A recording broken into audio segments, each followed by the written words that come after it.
Bonjour, dans cette vidéo, nous allons vous montrer comment faire une réunion en ligne, donc donner un cours en ligne avec vos élèves à l'aide de Teams. Donc, on est dans la section publication, c'est toujours là où les élèves vont arriver en premier, c'est toujours là où on arrive aussi comme enseignant. Et maintenant, on veut faire une réunion avec nos élèves. Donc, on va utiliser le plus facile pour nous et pour nos élèves, c'est d'utiliser le bouton de la caméra ici en haut à droite. Des fois, il va s'appeler démarrer une réunion. Des fois, vous allez avoir seulement la caméra. Donc, on va utiliser le bouton ici. Avant de faire ça, on va aller changer le paramètre pour enlever ce bouton-là aux élèves. C'est très important que les élèves ne puissent pas démarrer une réunion. Si un élève démarrait une réunion et que vous entriez dans cette réunion-là, c'est l'élève qui aurait tous les pouvoirs donc, de la réunion. Donc, au niveau des couper les micros, exclure les gens et tout ça. Donc, c'est très important que ce soit toujours l'enseignant, l'enseignante qui parte la réunion. Donc, comment on fait pour enlever ce bouton-là pour les élèves? On va aller dans les trois petits points ici. On va aller dans « Gérer le canal ». Puis, on va venir cocher « Seuls les propriétaires peuvent publier des messages ». Donc, de base, vous devriez être à « Tout le monde peut publier des messages ». Et là, on vient de cocher « Seuls les propriétaires ». En faisant ça, on vient de désactiver la caméra pour nos élèves. Donc, ils ne peuvent pas, eux autres, de leur côté, débuter une réunion dans notre canal. Je reviens dans le canal général. On utilise donc le bouton qui est là. Bonjour. Et donc, je pourrais venir me placer un fond d'écran. Je pourrais flouter mon arrière-plan. Exemple, si je suis à la maison, donc je pourrais venir flouter. On voit que c'est déjà un petit peu plus difficile de distinguer en arrière, ce qui se passe en arrière-plan. Si quelqu'un qui passe derrière, on va le voir un petit peu moins. Je pourrais mettre un fond d'écran, peu importe. J'en ai plein ici. Dans plus d'effets vidéo, j'ai ça aussi. Mon micro est bien activé. Je porte un micro-casque présentement qui est vraiment l'idéal. Vous avez des écouteurs de téléphone, ça fonctionne bien aussi. Donc, mais ça empêche les retours de son si on n'est pas directement sur le haut-parleur. Si vous êtes tout seul à la maison, c'est un moindre mal. Donc, je vais aller faire rejoindre maintenant et je pourrais sinon, dire, OK, ça, ce matin, c'est des mathématiques. Donc, je pourrais venir changer le nom de ma réunion aussi pour que ce soit plus facile pour les élèves de se reconnaître. Je fais rejoindre maintenant et je suis maintenant dans une réunion. Je suis présentement seul. Je peux fermer le petit pop-up ici. Je suis présentement seul et là, si je m'en vais de l'autre côté, je vous fais un petit test et je vous branche un élève en même temps. 4 secondes, c'est la classe de Dominique. L'élève vient de voir, lui, un gros bandeau bleu qui vient d'apparaître dans ses publications. Je vous le montre. Donc, non, je ne pourrais pas vous le montrer. Donc, j'ai un gros bandeau bleu qui vient d'apparaître dans les publications. C'est marqué « Rejoindre » dessus. Donc, l'élève clique simplement sur « Rejoindre ». C'est très simple pour lui. Je vais le faire rejoindre ici. Il n'y aura pas la caméra et le micro puisque j'utilise déjà. Et donc, je suis en train de connecter mon élève. L'élève se connecte et je vais voir apparaître l'élève dans ma page ici. J'ai un petit retour de son parce que mon élève avait un micro, c'est bizarre. Donc, voici, mon élève est là. Donc, si l'élève était à distance, sa caméra ouverte, je le verrais devant moi. Si, donc, comme dans ce cas-ci, sa caméra est éteinte et il n'y a pas de micro, donc je ne le vois pas. Je vais voir à l'écran 9 élèves de base lorsqu'ils ont leur caméra ouverte. Si plus que 9 élèves ouvrent leur caméra, je vais pouvoir aller ici dans « Affichage ». Et je vais pouvoir changer vers Grande Galerie. Donc, Grande Galerie doit devenir disponible. Et à ce moment-là, je vais voir si, par exemple, j'ai 15 élèves, les 15 ouvrent leur caméra, bien, je vais pouvoir voir les 15 élèves à l'écran, donc ce qui est beaucoup plus intéressant pour le prof d'avoir accès à tous ces élèves. Si on fait le tour rapidement, donc on a conversation, c'est le chat. C'est le clavardage donc du cours d'aujourd'hui. Donc, les élèves peuvent écrire là-dedans, je peux répondre aussi. Il y en a qui préfèrent le verrouiller pour ne pas avoir de niaisage là, puis prendre les questions vraiment lève la main puis pose-moi ta question directement avec le micro. Ça peut être beaucoup plus simple aussi. Dans les participants, je vois ici, donc moi je suis présentateur. Je verrai toute ma liste ici. Les suggestions, c'est des élèves qui sont dans l'équipe, mais qui ne sont pas présentement avec nous dans la rencontre. Donc, mon élève qui est présent ici, je l'ai, à côté des 3 petits points. Je peux venir désactiver son micro. Je peux venir désactiver sa caméra. Je pourrais venir les fermer, mais je peux venir les désactiver. Donc, vous voyez qu'un élève qui est vraiment, vraiment dérangeant, je pourrais venir désactiver son micro complètement. Donc, il ne pourrait plus du tout le désactiver. Donc, si je le fais ici, mon élève ici, il n'a même plus, si je regarde sur mon autre écran, l'élève n'a même plus l'option d'activer son micro. Fait qu'à ce moment-là, ça peut être une façon de régler un problème dans la classe lorsque vous enseignez à distance.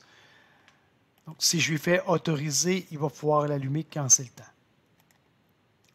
Désactiver la caméra, même principe. Mettre en évidence pour tout le monde. Mon petit Mathis a une présentation à faire. Je clique là-dessus sur son nom et là, tout le monde voit seulement Mathis, peu importe ce qui se passe. Donc, c'est une façon de pouvoir présenter des choses pour un élève.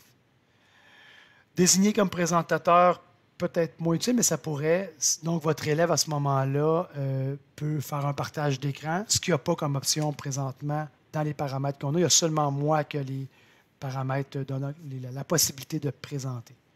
Et supprimer de la réunion, je mets l'élève dehors de mon cours.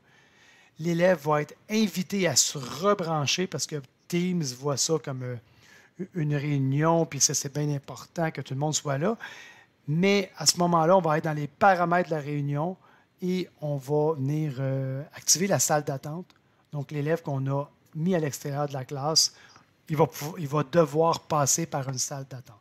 Je vous montre ça tout de suite. Donc, avant de faire supprimer, je vais aller ici dans les 3 petits points. Je vais être dans les paramètres. Je vais aller dans les options de la réunion. Et qui peut éviter la salle d'attente présentement, c'est sur tous. Donc là, je ferai seulement organisateur ou co-organisateur uniquement. Et là, si je me retourne dans mes participants, puis je mets mon élève 1 dehors, mais il va recogner à la porte et moi, j'ai seulement à ne pas lui ouvrir si je ne désire pas qu'il retourne dans mon cours. Donc, ça, c'est pour les participants. Je peux venir fermer le micro d'un élève qui l'aurait laissé ouvert par hasard aussi. On peut lever la main, les élèves ont la même option que ça. On peut réagir par des symboles ici. L'affichage, on l'a vu tantôt avec le mode Grande Galerie.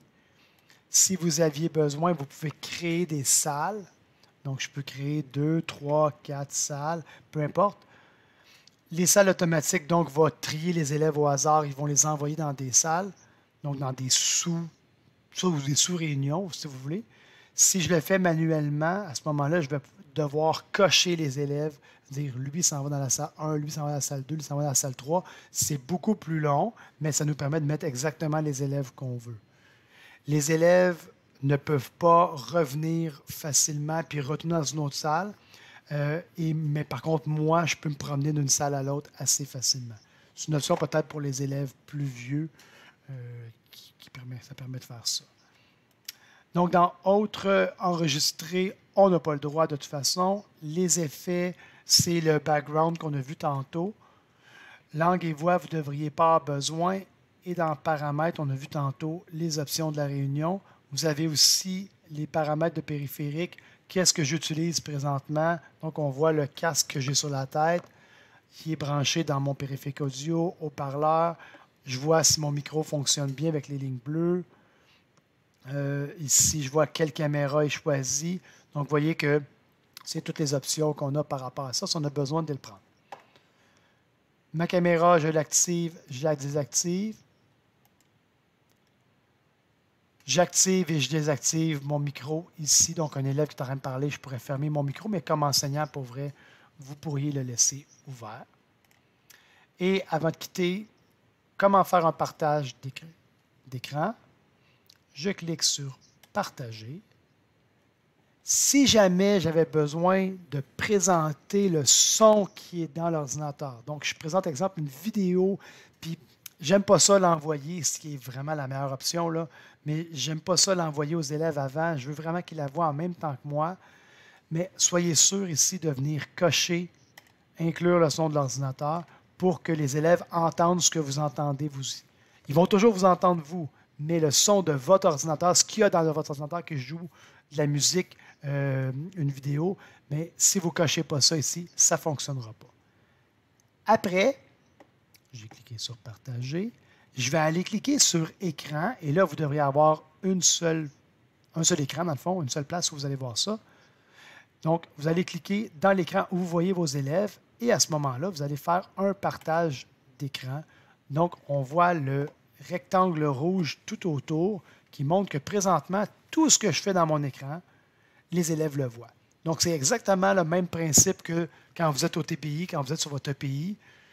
Tout ce qu'il y a dans votre ordi, les élèves vous voient. Fait que là, si je baisse mes fenêtres, si je m'en vais ailleurs, mais les élèves, ils voient ce que je fais présentement. Lorsque j'ai terminé mon partage d'écran, je retrouve une des fenêtres Teams où c'est, en général, c'est la troisième, là, et je vais pouvoir venir désactiver, arrêter le partage d'écran avec le petit X dans l'écran. Là, les élèves retournent à mon visage. Donc, je parle à ma classe comme d'habitude. Dernière chose, lorsque je quitte, on parle d'une réunion éphémère ici, donc ma réunion dure le reste que moi je suis dedans. Si je fais seulement quitter la classe, des élèves pourraient rester après le cours. Donc, prenez comme exemple des élèves qui resteraient dans votre classe quand vous avez quitté. C'est au niveau de la sécurité, ce n'est pas l'idéal.